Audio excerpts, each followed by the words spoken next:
we'll get started. This is lovely, and it's lovely to be with all of you. Good afternoon. It's good morning for me, but good afternoon to most of you, I think. So let's dive in, and let's start with this very first quote, the Thich Nhat Hanh quote: "Earth will be safe when we feel in us enough safety." And we're going to really explore today how the nervous system is going to help us feel safe, find safety, create pathways of connection. So the autonomic nervous system is the platform for our lived experience. It really is the heart of our daily living experience. Excuse me. It's our internal surveillance system that's at work all the time, listening to what's happening in our worlds. And it's this lovely biological resource that we all have inside us. And we want to make sure we understand this piece, that the nervous system is the common denominator in our human experience. And it's organized in basically the same way, and then it's shaped individually by our experience. So we're going to both understand the broad organization, and then you're going to get an experience of befriending your own particular patterns. And the nervous system is really where our stories begin. This lovely figure on the right, the autonomic state, then gets fed up to the brain, where we create a story. So even though we think that our brains are the ones that are leading the way, that they're creating our stories, what in fact is happening is the nervous system is sending energy and information up the pathways to the brain. And then the brain is taking that information and making a story to try and make sense of what it's receiving from the body. So co-regulation, let's start there. So we have these two experiences going on all the time. We have a drive to survive and a longing to connect. And sometimes they work in concert with each other, so that our longing to connect and our drive to survive are helping us move forward into approach, into connection, into creating these deep, wonderful relationships that we navigate with. And oftentimes this longing to connect and the drive to survive are operating to come into connection with someone, but we can't quite do it, right? Instead, we end up being anxious or argumentative or running away or disconnecting and just disappearing from the relationship. And that's when our drive to survive is getting these cues of danger that say, don't connect, don't connect.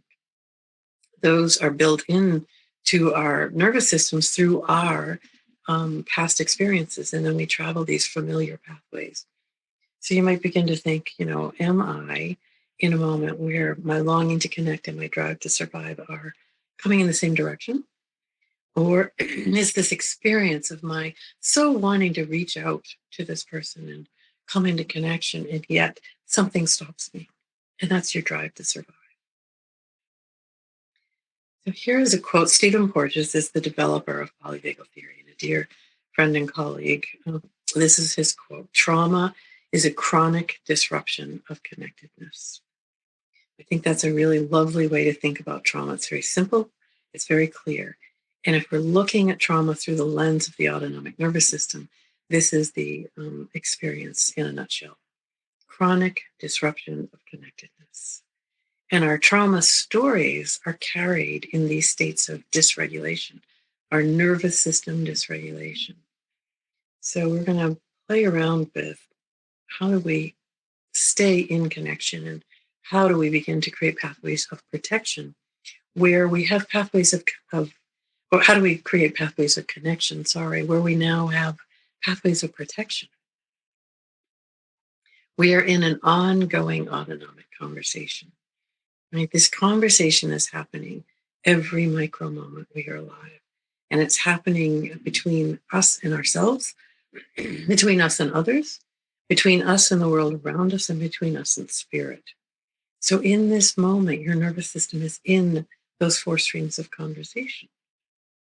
Your nervous system and my nervous system are beginning to get to know each other. We're having an autonomic conversation where your system is looking for cues of safety and danger. And my system is sending, hopefully, cues of safety towards you. Although it may be sending cues of danger, there may be something in my voice, in my appearance, in my movements, even in my environment here and back, that's a cue of danger to you. So I'm taking a moment just to settle in and really anchor in my ventral and send you a welcome. I'm looking at you to send you this welcome into this exploration we're going to go on and see if your nervous system receives that. So my nervous system is looking for cues of safety. And it's interesting to do that when I'm looking at slides and seeing my own image, right? And not hearing from you or seeing you. So I will look forward to hearing from you when we get to the chat. So we are continuously broadcasting and receiving. We're always downloading and uploading information. And our work is to stay tuned into this conversation. So we have to learn how to do that and then learn how to stay tuned in, turning toward this autonomic conversation that's going on. So when we send cues of safety, we also send an invitation to come into connection. I love that image, that sculpture, two in a bowl, right? Connecting. When we receive cues of safety, we feel an autonomic welcome and we feel safe to move into connection and to come into co-regulation with another being. Right? Co-regulation, back and forth, an ebb and flow of being with. Right?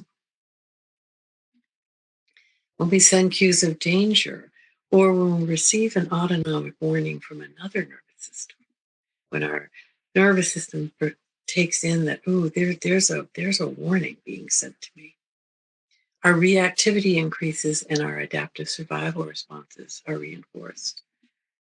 So that drive to survive is reinforced when we receive these warnings, autonomic nervous system warnings. I don't have to say anything, no words needed for me to send a cue of danger out into the world. So here we have this beautiful image of what is the social engagement system. And these are 5 cranial nerves that you see coming together in the brainstem. And they control our eyes, ears, voice, face, and head movements. This is your nervous system. This is cranial nerve 10, which is the circuit that's going to the heart in that picture. That's connecting with these facial nerves, these other cranial nerves that allow us to have eye gaze and listen, and our voice to send messages, and our face to move, our head to move. This is the social engagement system. I want you to just take that in for a moment, that beautiful image, all lit up. This is a human being who is ready to come into connection, is sending cues of safety and looking out into the world for cues of safety. We send messages with our eyes, and I'm in the United States where wearing face coverings and face masks has become almost universally required. And it's interesting to see what happens when we wander through the world with a face mask. So all this is covered, right? And yet here is where our nervous system is looking for those cues. It's around the eyes.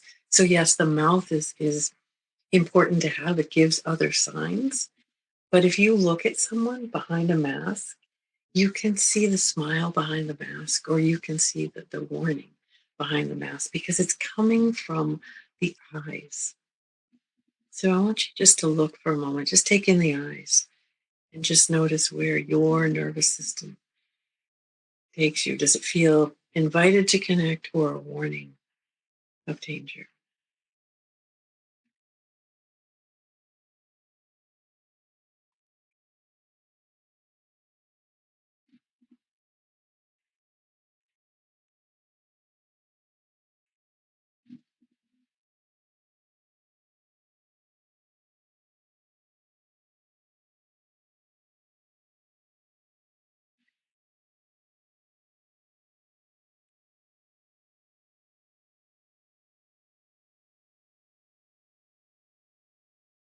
I'll go back a minute to that one and just leave us there for a moment and just notice what did happen in your nervous system when you saw eyes from other humans, from other mammals.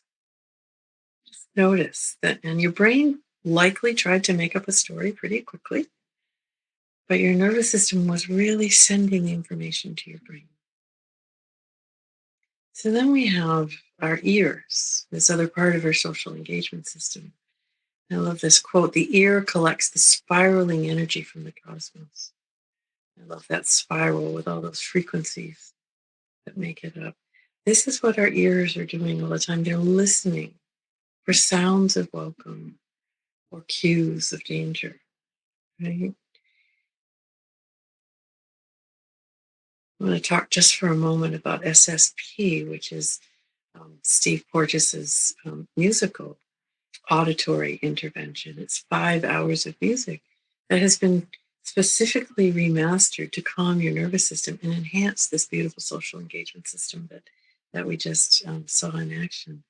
Because listening is dependent on the nervous system. It's dependent on our state, and it influences whether we are feeling safe to connect or in a survival response where we need to disconnect.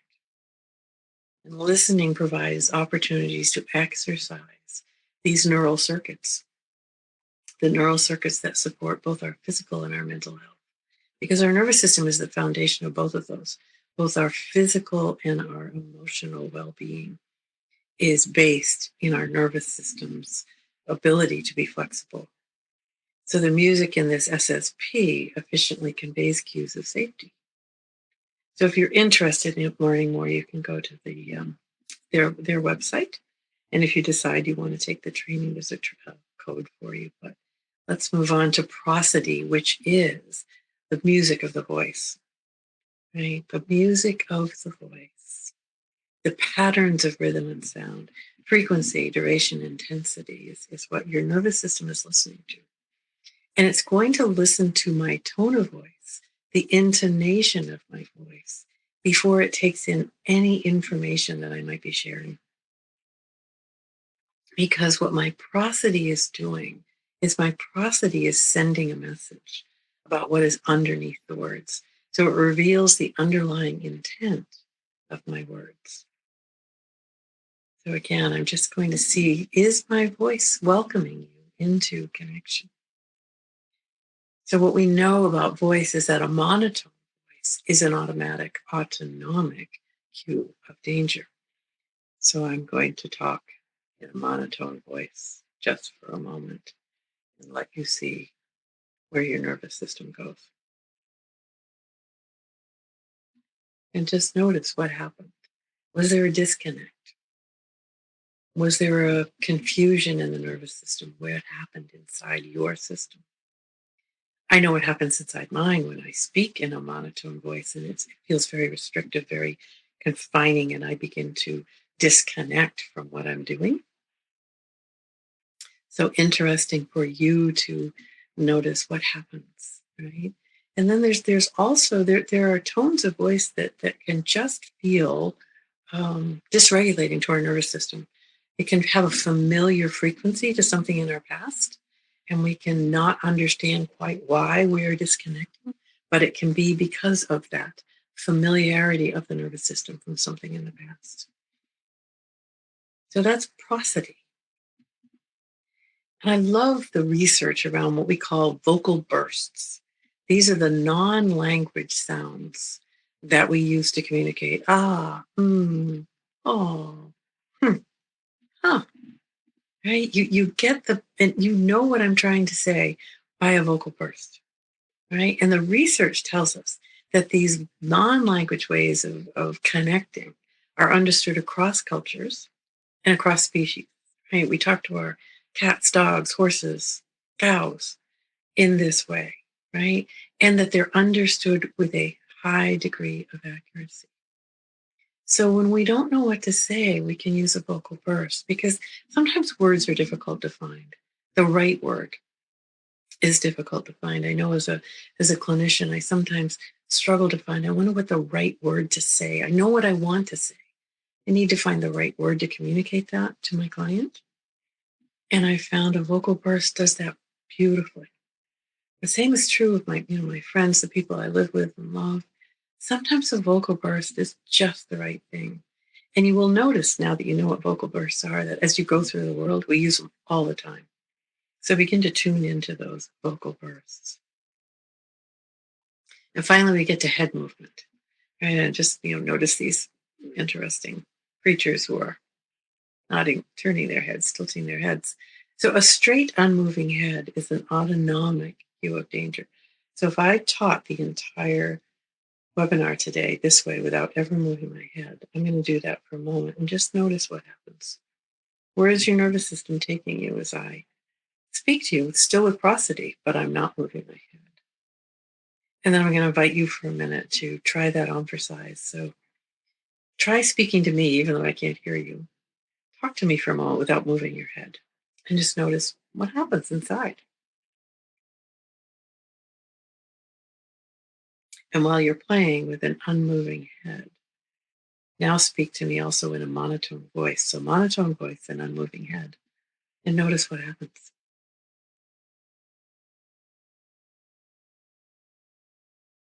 And then keep your head straight. Don't move your head, but add prosody back to your voice and notice what happens. And then finally, let your head move in whatever way it wants. Usually there's a gentle tilt that wants to come in. Sometimes it's a back and forth to shake it out. But just notice what happens now when you have prosody and your head is moving, right? I'm a right side tilter. You can kind of notice for yourself. You can go back to an unmoving head and invite your head to move. And do I tilt left? Do I tilt right? No research on that. I'm just always curious about it to see where people go, right or left. And some people say, oh, might go either. So here are the elements of the social engagement system that are at work in every moment, sending cues out into the world. Our eyes, our voice, our head turning and tilting. This is the way we send a message out into the world, whether we're saying, oh, I'm available and ready to connect. I'm a safe presence in the world. Or stay away, I'm warning you, I am not in a place where I can connect right now. So I'm sending that. I'm also looking for that. So that was co-regulation, where I start the first organizing principle. And before we move to neuroception, I just wanted to say that co-regulation is where we begin when we enter the world, right? We need another being to help us. We don't survive without being connected to another human being. Our longing when we come into the world is to be met by a welcoming, regulated energy. That the person whose arms we are in is welcoming. He's sending those cues of safety. Right? That doesn't happen for all of us. Right? And so if we don't land in a system with a person or people who we can co-regulate with, who send those cues of welcome, who predictably show up for us in that way, then we have to learn to self-regulate before we really should be doing that, right? The trajectory is we co-regulate and then we self-regulate from our place of safety. So if you think about your own world, you think, were there people who I safely could co-regulate with, who I learned how to send and receive cues of safety? Or was my world, filled with people who sent warning? Or were there some of each? Right? Most of us have some of each. And again, we don't need to be in that co-regulating relationship all of the time. The research tells us that about 30% of the time we're in that place of feeling the welcome all the time, right? It's that the other 70% of the time, we are with someone who recognizes there's been a misattunement, what we call a rupture, and they come and they make a repair, they reconnect. They then send a cue of safety. They send an autonomic welcome. So what we know is that without a ventral vagal anchor, without a system that can't use the regulating influence of our ventral vagus, we have health challenges, our relationships are in distress, and we suffer in our daily experience. So what I'd like to do as we're getting ready to end is do this ventral vagal anchor practice. So we're going to identify the predictable who, what, where, and when of your ventral system. Okay, so again, if you have paper and can write on it, it's a lovely way to begin to identify and remember your anchors. Let's start with who. So who is a person in your world who, when you are around them or when you think about them, your ventral system feels welcome. You feel that welcome. You feel safe to engage. Who is a person? And again, for many people for whom people have been dangerous, the who may be a pet in the beginning.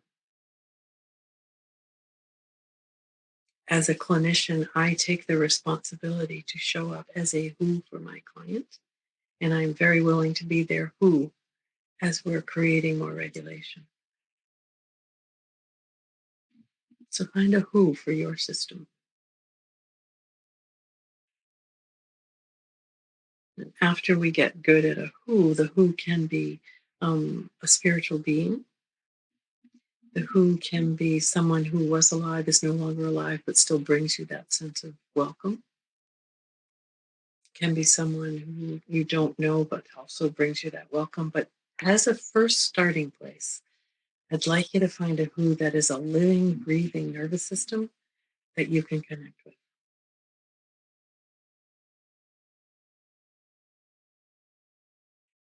So then we'll move to what. What is some simple practice you can do, some simple thing you can do that when you do it predictably gives you a micro moment of ventral, predictably feels safe and welcoming. And again, this is not a large practice. This is a tiny moment. So for me, I live in Maine, and my back windows look out onto woods.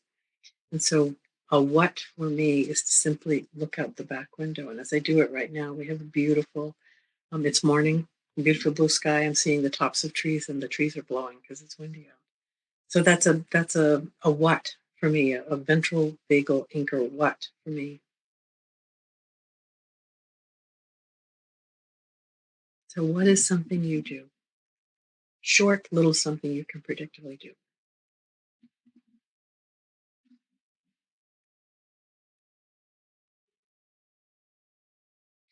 So then let's move to where.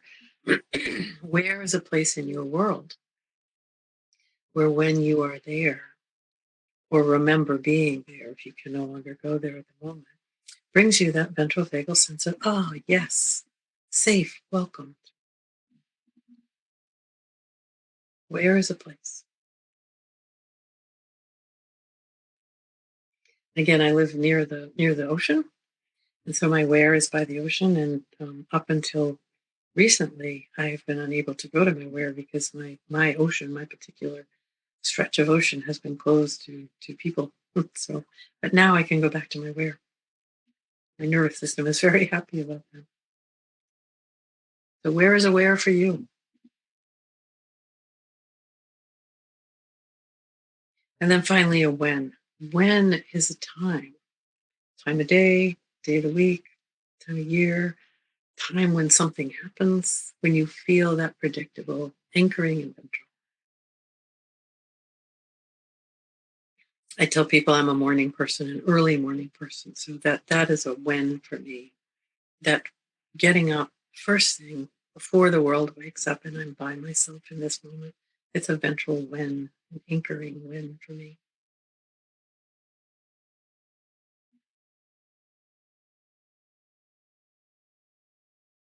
So again, if you found one who, one what, one where, and one when, that's a great starting point. This is what I do with my clients. We do this together and we find one of each. And then you create a practice of turning to these when you notice that you're either not anchored in ventral or you're moving out of ventral. So that comes back to the question, where are you on your map? And if, oh, I'm not in ventral, I can grab an anchor to help me return there. Or if I notice, oh, I'm on the verge of leaving ventral, grab an anchor, right? We can also use these to deepen our capacity to be in ventral, right? I can bring my who to mind and I can just simply be with that experience for a bit of time and deepens that connection. So ventral vagal anchors are a lovely way to start to resource your nervous system, right? To help you have more capacity to come back to ventral. Because remember, we are not unhealthy, either physically or psychologically unhealthy, simply because we leave ventral. It's when we leave and get stuck in one of those adaptive survival states that we suffer. So flexibility of being able to come back, of finding our way back home to ventral, is really makes for a resilient system. So a flexible system is a resilient system. A resilient system is one that's filled with flexibility. So these anchors are a way for us to do that. Thank you for listening, and I hope you enjoyed the show. If you'd like to hear the full version, you can do so with the Weekend University Premium membership.